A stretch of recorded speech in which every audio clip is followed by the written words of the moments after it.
The sacrifice ground outside Mistwood Valley existed for one purpose: to give the unwanted somewhere to disappear. 15 women stood on the frost-packed earth that morning, and Scarlet was the only one who didn't cry. A strip of black leather crossed her mouth, buckled tight behind her skull. They called it a silencing bind. She called it a leash for something they couldn't kill outright, so they'd caged it instead. The other tributes flinched at her, not because she'd screamed but because everyone knew she hadn't. Whatever lived behind that leather had never once needed a scream to be dangerous. For 300 years, the creature the histories called Romulus had ruled Frostfang Mountain. No Alpha King had broken him. No army sent against him had come home. No tribute offered to him had lived to see a second sunrise. He wasn't spoken of as a king or even a beast anymore. He was spoken of the way people speak of winter itself: inevitable, merciless, without a face worth remembering. Scarlet had not been chosen because she was weak. She'd been chosen because her father needed her gone, and tradition made a convenient executioner. She had already made peace with dying quietly. Then the mountain began to shake, and something in her chest woke up that had no business waking at all. A name. Not his name. The name underneath it, the one no living person should have been able to hear. The snow split open and the northern beast walked out of it. He should have been a monster. He wasn't. Frost crawled over pale skin like living lace, white hair moving in a wind that touched nothing else, and eyes that carried 3 centuries of something closer to grief than rage. Every alpha on that field dropped to his knees. Scarlet stayed standing because the leather across her mouth had started to feel less like a punishment and more like the only thing keeping the world from ending. His gaze crossed 15 trembling women and stopped on the one who wasn't shaking. "Why," he said, "is this one forbidden to speak?" Her father answered too quickly. Scarlet barely heard the lie, because underneath his voice, underneath the wind, underneath everything, the name was still there. Pressing. Demanding. A word that had waited 300 years to be spoken by someone who could finally hear it. The leather couldn't stop it. Nothing could have. She said it anyway. Not Romulus. The name beneath Romulus. The mountain went silent. The beast who had never knelt to anyone went utterly, impossibly still, and then he crossed the frozen ground toward her like the rest of the world had stopped existing. "I choose this one," he said. He lifted her into arms that should have been made of ice and somehow weren't, while 15 tributes and every kneeling alpha watched the 300-year legend break in front of them. Scarlet had one thought before the cold swallowed her vision. What have I just woken up? To understand what she'd spoken, and why it had waited 3 centuries for her voice, you have to go back further than the sacrifice ground. Back to a house in Mistwood Valley where a little girl first heard a name that didn't belong to her, and a father decided, long before any treaty demanded it, that his daughter was something to be buried rather than raised. Scarlet expected to wake in chains. Instead, warmth pressed against her skin, real warmth, the kind she hadn't felt since before the tribute ground. Furs, thick and impossibly soft, wrapped around her body. A fire crackled somewhere nearby, its light dancing gold against stone walls carved with frost that never seemed to melt. The air smelled of dried herbs and pine smoke, not blood, not fear. She sat up slowly, waiting for the pain that never came. The leather bind was still fastened over her mouth, but even that felt different now, looser, as though whoever had carried her here hadn't wanted to hurt her further. A low table beside the bed held a shallow bowl of crushed herbs, their scent sharp and clean, the kind healers used on burns. Someone had prepared this room for her. Not a cell. A room. The door opened without a sound and he stepped through it. Romulus, unbearably tall even beneath the low stone ceiling, frost still clinging faintly to the ends of his white hair. Up close, his eyes weren't empty the way the legends claimed. They were tired. Ancient. Watching her the way a man watches something he's afraid might vanish if he blinks. Crossed the room without a word and knelt in front of her. Scarlet went rigid, bracing for whatever came next. Instead, his fingers found the buckle at the back of her skull, careful, deliberate, and the leather bind fell away from her mouth for the first time in years. She gasped for air that didn't taste like fear. "No one will ever silence you again," he said, low and rough, like the words cost him something to speak aloud. "Not in my house." She didn't trust her own voice yet. When it finally came, it was barely more than breath. "Why?" "Because you spoke a name that hasn't existed in 300 years. He sat back on his heels, studying her like she was a puzzle he'd been solving his entire unnaturally long life. "How did you know it?" Scarlet shook her head slowly. "I didn't know it. I heard it. I hear names, the ones underneath the ones people use. I've heard them my whole life. I never understood what they were until yours nearly tore my throat apart. Something shifted behind his frozen expression. Not disappointment but recognition, as if her answer confirmed something he'd both hoped for and dreaded. I have searched 3 centuries for someone like you, he said quietly. Armies came. Kings came. None of them heard anything at all. What am I supposed to have heard? The truth beneath the curse. He rose, pacing toward the fire, frost trailing faintly behind his bare feet on the stone. I am not asking you to be my mate, Scarlet. I have no interest in chains disguised as devotion. I am asking you to stay, to help me understand what you are, because I believe you may be the only living soul capable of understanding what was done to me. A bargain then. Not a cage. She studied him in the firelight, the impossible strength of him, the loneliness carved into every line of his face, and noticed just below the collar of his shirt something wrong. Faint blue lines beneath his skin, spreading like veins of ice, almost invisible unless the light caught them exactly right. He noticed her looking. In one motion he adjusted his collar, sealing the marks from view, his expression closing like a door. What was that? She asked. Nothing that concerns you yet. She let it go, though she didn't believe him. Not for a second. Stay, he said again, quieter now. Almost a question. Help me understand your gift. I swear on everything I have left, no one will silence you here. Not your father. Not the council. Not the world that tried to erase you. Scarlet thought of the sacrifice ground, of 15 women who wept because they expected death, of a father who'd wanted her gone long before any treaty demanded it. Here, at least, someone was asking instead of deciding for her. She reached out and placed her hand in his. His skin, which should have burned like ice against her palm, went warm instead, just for a moment, just long enough for both of them to notice. Neither of them said a word. Neither of them understood why. Morning light filtered through frost-etched windows, and for the first time since the tribute ground, Scarlet rose without dread pressing on her chest. She wandered the fortress alone, half expecting guards to stop her. None did. What she found instead unraveled everything she thought she understood about the northern beast. Children ran laughing through a courtyard warmed by unnatural fire pits, their bare feet safe on stone that should have been ice. An elderly woman sat weaving near a hearth, surrounded by younger women, widows. Scarlet realized from the way they spoke of husbands lost to wars that had nothing to do with Romulus at all. Wolves moved freely through the halls, not feral things but creatures curled protectively around sleeping infants, watching Scarlet pass with intelligent, wary eyes. They come to him, said a voice behind her.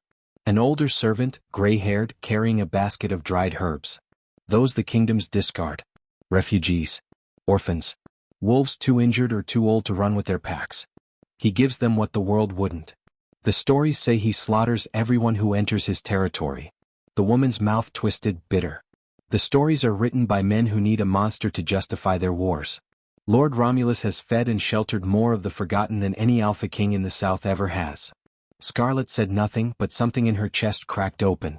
She found Romulus in a chamber lined with books older than kingdoms, hunched over pages covered in symbols she didn't recognize.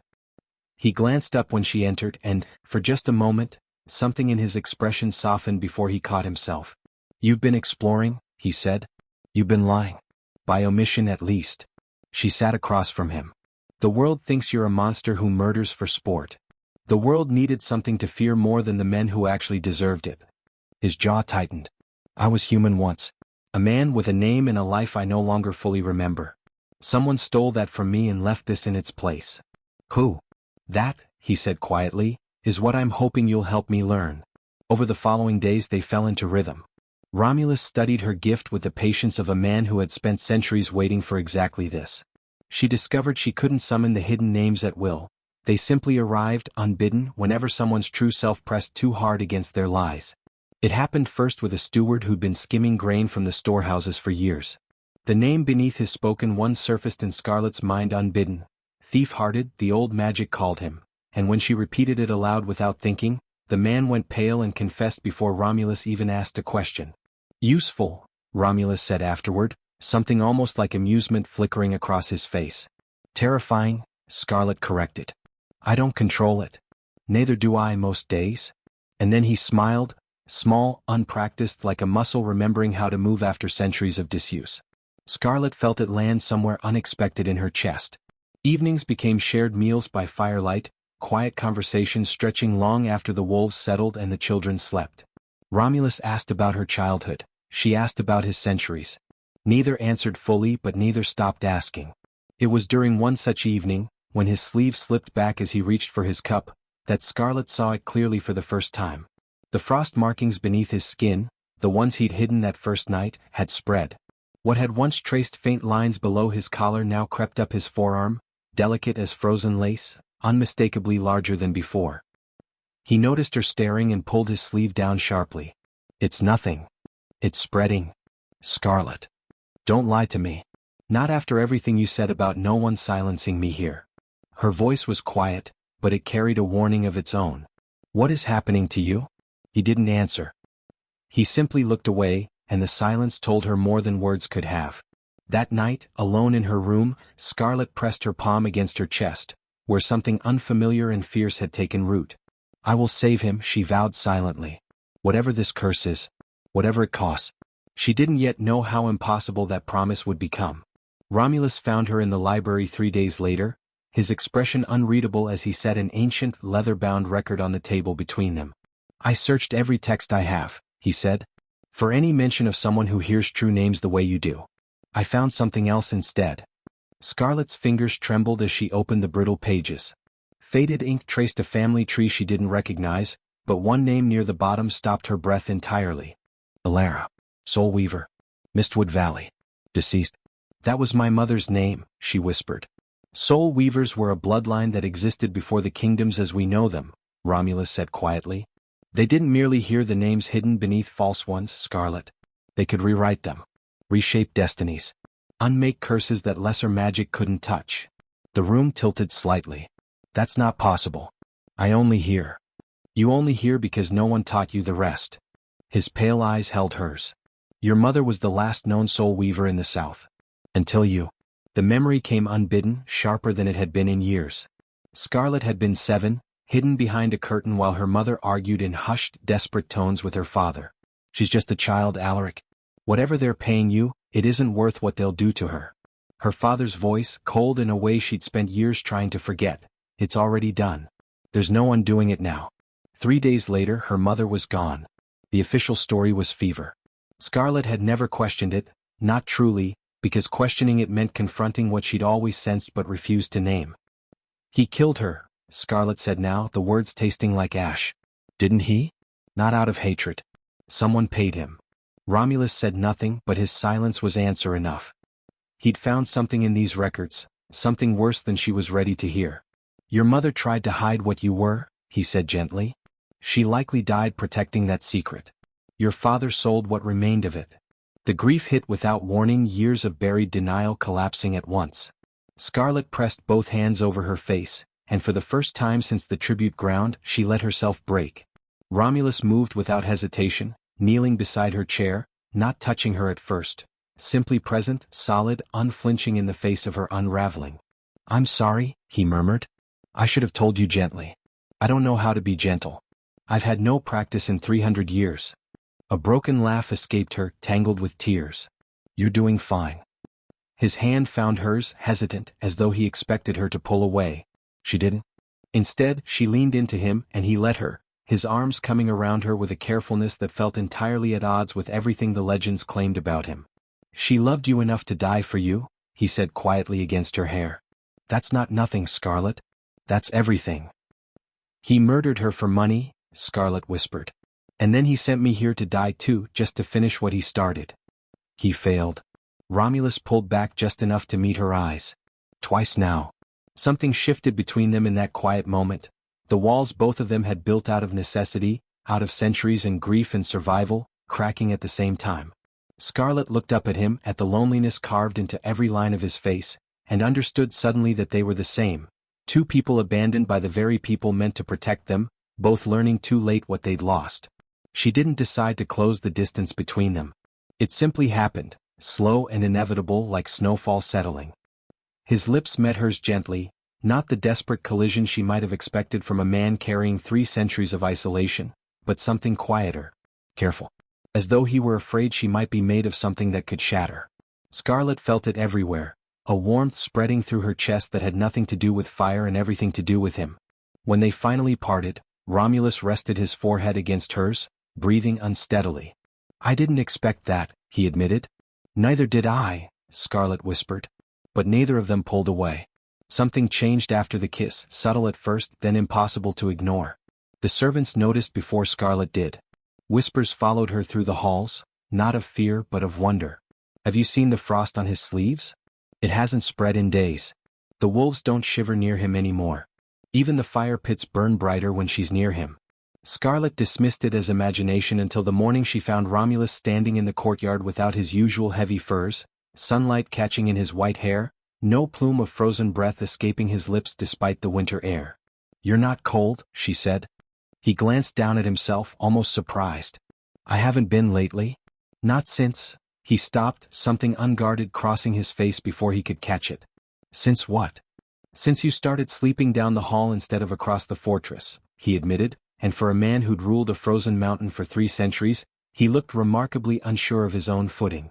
Scarlet smiled and closed the distance between them, unafraid now in a way she hadn't been since the sacrifice ground. Careful, my lord. People might start saying the northern beast has a heart. People have said far worse about me, he murmured, but his hand found hers, warm now where it had once run cold as the mountain itself. The days that followed blurred into something Scarlet had never allowed herself to imagine. Quiet mornings tangled in furs, frost blooming harmlessly on the windowpane instead of his skin. When they finally came together as true mates, it wasn't the collision of monster and prey the legends might have written. It was fire meeting ice, neither one destroying the other. Her warmth spreading into 3 centuries of cold, his strength wrapping around every piece of her that had spent a lifetime being called too dangerous to touch. I didn't think I had this left in me, he admitted quietly into the dark afterward. 300 years, Scarlet. I'd forgotten what it felt like to want a future instead of simply surviving toward the next one. Weeks passed in something dangerously close to peace. The fortress bloomed with an energy it hadn't known in generations. Children laughing louder, wolves lounging in patches of sun that no longer melted into slush. Then one morning, nausea rolled through her stomach so violently she barely made it to the basin in time. The fortress healer, Yara, pressed gentle fingers to Scarlet's wrist, studied her eyes and smiled, the first genuine smile Scarlet had seen from her. Congratulations, child. You're with child. When Scarlet found Romulus in the library and told him, haltingly, unsure how a man cursed and ancient might receive such news, something broke open across his face she'd never seen before. Not shock. Joy. Raw, unguarded, overwhelming joy. He crossed the room and pulled her into his arms, laughing, an actual laugh, rough with disuse but entirely real, and pressed his forehead to hers. A child, he whispered, wonder threading through every syllable. Scarlet, do you understand what this means? For 300 years I have not dared to dream of anything beyond survival. That night, they stood together on the balcony overlooking Frostfang Mountain, her back against his chest, his arms wrapped around her and the life growing inside her. The stars burned cold and bright above the snowline, and for the first time since she'd arrived in chains of her own silence, Scarlet felt something she'd never expected to feel in this frozen place. Romulus pressed his lips to her hair, and when he spoke, his voice carried a weight she'd never heard from him before, unguarded, absolute, terrifyingly certain. I love you, Scarlet. The words hung in the cold air like something sacred, and then his body ceased.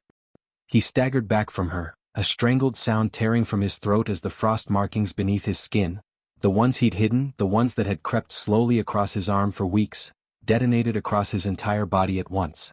Blue light split beneath his flesh like lightning trapped in ice, spreading from his chest to his throat to his face in the space of a single heartbeat. Romulus! Scarlet screamed, catching him as his knees buckled. He looked up at her, agony and horror warring in his pale eyes, ice already crawling up his throat toward his jaw. The curse, he gasped. It wasn't meant to stop me from living. His skin was turning to frost beneath her hands. It was meant to stop me from loving. Scarlet half-carried, half-dragged Romulus into the great hall, screaming for Yara before the doors had even fully opened. Servants scattered, wolves howled in alarm, and still the frost kept spreading, climbing his throat, threading up along his jaw like veins of glass beneath his skin. Lay him by the fire, Yara commanded, but even as they did, Scarlet could see it wouldn't help. The flames didn't warm him anymore. Nothing did. Tell me how to stop it, Scarlet begged, kneeling beside him, pressing her palms against his chest as though sheer will could hold the ice back. Romulus caught her wrist, his grip already weaker than it had been an hour before. You can't. This was always how it was meant to end. Don't you dare say that to me. The curse was built by someone who understood exactly what would destroy me, he rasped. Not silver. Not steel. Not 3 centuries of solitude. Well, whoever did this to me knew that if I ever loved again fully without reservation, a tremor of pain crossed his face. It would finish what it started. Then we break it. There has to be a way. Scarlet. There's always a way. Her voice cracked on the words, desperation bleeding through. I refused to accept anything else. She didn't sleep that night or the next. She tore through every book in his library, every scroll, every fragment of forgotten history that mentioned curses, bindings, soul weavers, true names. Yara brought her tea she didn't drink and bread she didn't eat. Servants took turns sitting with Romulus so Scarlet could search, though every one of them returned with the same grim silence. His condition was worsening. By the 3rd day, frost had spread across his collarbones, his forearms, patches of his cheeks gone the pale blue-white of dead winter. He could barely lift his head from the furs. I found references to binding curses, Scarlet said, spreading brittle pages across his bedside table with trembling hands. Once tied to names instead of bloodlines. If I could find the ritual that created yours. Scarlet. His voice was barely above a whisper now, each word costing him visible effort. Look at me. She did, and it broke something in her chest to see how much of him the ice had already claimed. His lips had gone the color of frost. His breath came in shallow clouds even indoors. I'm not going to lose you, she said fiercely. I won't. I don't think, he said with the ghost of the smile she'd come to love. You get to decide that. Watch me. She searched through that final night without rest, without hope disguised as anything but stubbornness, while his breathing grew shallower in the next room. When dawn broke gray and merciless over Frostfang Mountain, Yara found her collapsed over an open book and gently told her it was time. Scarlet ran. Romulus lay nearly still beneath the firs, ice climbing his throat now, his chest rising in breaths so faint they barely stirred the blanket. His eyes found her the moment she entered, and something in them, relief, love, grief, nearly buckled her knees. Scarlet, he breathed. I'm here. She gathered him into her arms, heedless of the cold burning against her skin, holding him as though her body alone could anchor him to the world. I'm here, please. Listen to me. Each word came slower now, harder one. This isn't your failure. You gave me something I never thought I'd have again. A future. A child. I don't regret a single moment of it. Don't, she sobbed. Don't you dare say goodbye to me. His hand rose, impossibly heavy, to touch her face one final time. Ice had already claimed his fingers, but for one fleeting second they were warm again. My true name, he whispered, barely audible, his eyes beginning to close. Remember it. Whatever happens. Remember. Romulus. Promise me. I promise. Please stay with me. But his hand had already gone still against her cheek. The northern beast, who had survived 3 centuries of war, of solitude, of ancient magic no army could break, closed his eyes for the last time in the arms of the only woman who had ever known his true name. And then he was gone. Grief hollowed Scarlet out until she felt like little more than the frost that had claimed him, cold, still, waiting to shatter. She didn't know how long she knelt beside his body before the air in the chamber shifted, thickening with a presence that hadn't been there a moment before. A figure materialized near the frozen window, ancient beyond reckoning, robed in what looked like woven starlight, eyes holding centuries Scarlet couldn't begin to measure. Weep later, child, the guardian said, voice like wind through old stone. There is no time for it now. Who are you? One of the last who remembers what your bloodline once was. The guardian moved closer, studying her with an intensity that made Scarlet feel entirely seen for the first time in her life. You are not cursed, Scarlet of Mistwood. You never were. You are the last soul weaver, a bloodline capable of rewriting the names beneath names, the magic beneath magic. Your mother carried that gift before you. She died protecting it.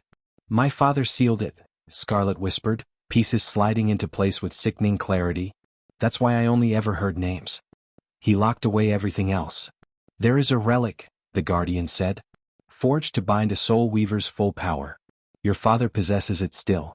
Break it and you become what you were always meant to be, someone capable of rewriting the curse that claims Romulus even now. Hope, vicious and sudden, tore through Scarlet's grief. He's not gone? Truly gone? Not yet. But the ice will consume him fully within days. You must move quickly. Scarlet didn't remember the journey south so much as she remembered the burning need driving every step of it, through blizzard and forest and finally the familiar gates of Mistwood Valley, where she arrived filthy, hollow-eyed, and utterly unrecognizable as the silenced girl they'd sent to die. She found her father presiding over the Winter Council, furs immaculate, face composed, until he saw her walk through the doors very much alive. The hall went silent. "You," her father breathed, color draining from his face. "Me," Scarlet said, and for the first time in her life, no one had bound her mouth. "Tell them the truth, father. Tell them what you did. I don't know what you're. You sold me to die because someone paid you to erase what I was." Her voice rang through the hall, unshaken. "You murdered my mother because she tried to protect the same gift. You worked for whoever built the curse that's killing Romulus right now." Gasps rippled through the council. Her father's composure cracked. "You don't understand what forces you're dealing with," he snapped, panic bleeding through. "The people who wanted your mother's bloodline erased are not forgiving. I did what I had to survive." "You did it for gold," said a new voice. Every head turned. Lysanne stood near the council doors, her half-sister's pale face set with a resolve Scarlet had never seen there before. "Lysanne," their father started. "I've known for years," Lysanne said, voice trembling but unbroken. "I've watched you drink yourself sick with guilt every anniversary of her death. I said nothing because I was afraid of you." She turned to Scarlet, something like grief and apology in her eyes. "Not anymore. The relic is hidden beneath the old shrine behind the eastern wall. He's kept it there since the night Mother died. Lysonna, I forbid." "You don't get to forbid anything anymore," Lysanne said quietly. The council erupted into chaos, voices demanding explanations, guards uncertain who to obey. Scarlet didn't wait for order to be restored. She ran through the hall she'd once been hidden in, down through cold stone corridors to the old shrine behind the eastern wall, tearing aside decades of dust and neglect until her hands found a small iron box, warm despite the winter chill. Inside, resting on faded velvet, sat a stone carved with symbols that pulsed faintly, recognizing her the moment her fingers closed around it. Her mother's relic. Her birthright. Behind her, chaos still echoed through the council hall, her father's crimes finally laid bare, his empire crumbling in real time. But Scarlet was already running north, the relic clutched against her chest, 3 days left to save the only man who had ever chosen her freely. Scarlet didn't wait until she reached Frostfang Mountain to break the relic. She couldn't afford to. She stopped at the tree line where Mistwood Valley's borders gave way to open frost, knelt in the snow and held the carved stone in both hands. It pulsed faintly against her palms, warm despite everything, as though it had been waiting 3 centuries for exactly this moment. "Show me what I was always meant to be," she whispered and closed her fist around it. The stone shattered. Power didn't flood into her so much as it unlocked, decades of sealed inheritance breaking open all at once. Scarlet gasped, spine arching as light unspooled behind her eyes, threading through everything she'd ever known. She saw the world differently now, not as separate things but as names woven together in something vast and ancient and alive. The trees carried names beneath their bark. The wind carried names beneath its howl. Every living thing she'd ever passed had a truth humming beneath its surface, and for the first time, Scarlet didn't just hear it. She could touch it, reshape it, rewrite it. She understood now what her mother had died protecting, what her father had feared enough to bury alive in his own daughter. This was never merely a gift. It was the oldest magic in the world, older than kingdoms, older than curses. The power to unmake what had been done and remake it as it should have been. Scarlet rose from the snow a different woman than the one who had knelt. She ran the rest of the way to Frostfang Mountain, power humming beneath her skin like a second heartbeat, and the closer she came, the more her chest tightened with dread. The mountain that had once felt merely cold now felt dying. The wolves silent, the wind hollow, the entire fortress wrapped in a stillness that had nothing to do with peace. She found Romulus exactly where she'd left him, except worse. Far worse. Ice had claimed nearly all of him now, his chest barely rising, his skin gone the translucent blue-white of glacier, frost crawling up past his throat toward his face. Yara knelt beside him, tears frozen on her weathered cheeks. "He has hours," the old healer whispered. "Maybe less." "Not if I have anything to say about it," Scarlet said, and for the first time, she meant it with the full weight of what she now was. She ordered the fortress emptied around him, servants, children, everyone given space at the chamber's edges, and knelt beside his frozen body with the last of her mother's power humming through her veins. Outside, she felt them gathering before she saw them. Wolves, dozens, then hundreds, padding silently through the courtyard and up toward the chamber, drawn by something ancient in the air that recognized what was about to happen. The falling snow stopped mid-flurry, suspended as though the mountain itself was holding its breath. Scarlet pressed both palms against Romulus's frozen chest and closed her eyes, letting her new sight unfurl fully for the first time. She saw it immediately, the curse wrapped around him like chains forged of ice and old cruelty, layered over something buried far beneath. A name. His true name, the one she'd spoken once on the sacrifice ground, now visible to her differently, not merely heard but seen, glowing faint and fractured beneath 3 centuries of imprisonment. The chains had been built to punish that name for existing. For loving. For being capable of anything beyond survival. Scarlet understood now what she had to do. Not simply speak the name again. Rewrite what it meant. Wolves pressed close around the chamber doors, ancient eyes watching. The entire mountain seemed to lean inward, waiting. Yara stood frozen at the threshold, hand pressed to her mouth. Scarlet leaned down until her lips nearly brushed Romulus's frost-covered ear, power gathering at her fingertips like gathering starlight, and whispered the name that had started everything 3 centuries ago and 1 desperate winter ago alike. The name tore free from her. And the entire mountain erupted. Light exploded through the chamber, but it wasn't light Scarlet saw with her eyes. It was light she saw with everything she'd become. She fell inward, through frost, through flesh, through 300 years of imprisonment, into the place where Romulus's true self had been buried alive. The world here was nothing but chains, coiled tight around a faint, flickering glow at the center of everything. Each chain carried a weight of its own, a scream from a battle he hadn't wanted to survive, a winter he hadn't chosen, a loneliness stretched across centuries with no end in sight. She felt every second of his suffering pressing against her like a living thing. Somewhere beyond this place she sensed the beast, vast, ancient, roaring against its own destruction. But Scarlet didn't reach for the beast. She reached for the man. "I see you," she whispered into the dark, and the flickering light at the center of the chains pulsed, recognizing her voice. "I'm not here to fight what they made you. I'm here to free what they buried." The chains tightened, resisting, the curse fighting to hold its final shape. But Scarlet had a mother's blood in her veins and her own hard-won power besides, and she pressed her palms against the first link and rewrote it, not destroyed, not shattered, but unmade, as though it had never been forged at all. One by one the chains fell away. With each one she felt centuries lifting, grief, isolation, the punishment for daring to love again, dissolving into nothing beneath her hands. And at the center, the name he'd whispered to her with his dying breath grew brighter, stronger, until it was no longer a flicker but a flame. She spoke it once more, not as a question, not as a discovery, but as a truth reclaimed. The final chain shattered.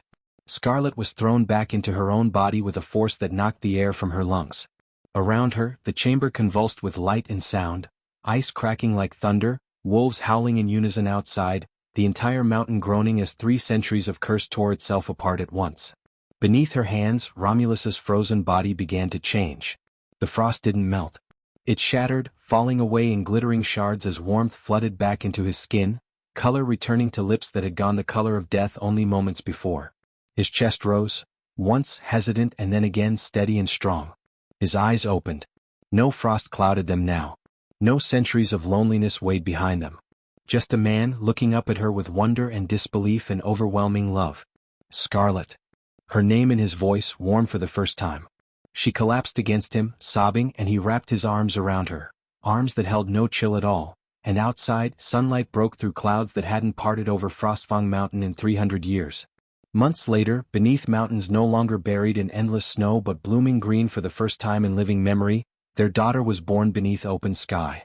Romulus wept holding her, this ordinary miracle after 3 centuries of extraordinary suffering, and Scarlet watched the last shadow of the beast disappear from his face entirely, replaced by nothing but a father's overwhelming joy. Years passed gently after that. The curse's architects were exposed and answered for what they'd built. Scarlet's father lost everything he'd built on betrayal. Frostfang Mountain became known not for terror, but for sanctuary, a place where the forgotten were no longer discarded, but chosen. One evening their daughter, barely a year old, sat in Romulus's lap by the fire, small fingers curled around his larger ones. She looked up at him with Scarlet's eyes and, without warning, spoke her very first word. Not Mama. Not Papa. She spoke her father's true name, soft, unafraid, effortless, the very name that had once carried 3 centuries of suffering. Romulus didn't flinch. He didn't fear it. He smiled because names no longer imprisoned anyone in this house. Scarlet watched them both, the forgotten Omega her own father had tried to erase, now the woman who had done what no Alpha King ever could. Not through armies. Not through bloodshed. Through the courage to speak the one truth the world had tried to silence. The story closed where it began, proving, at last, that the strongest voice was never the loudest. It was simply the one brave enough to speak.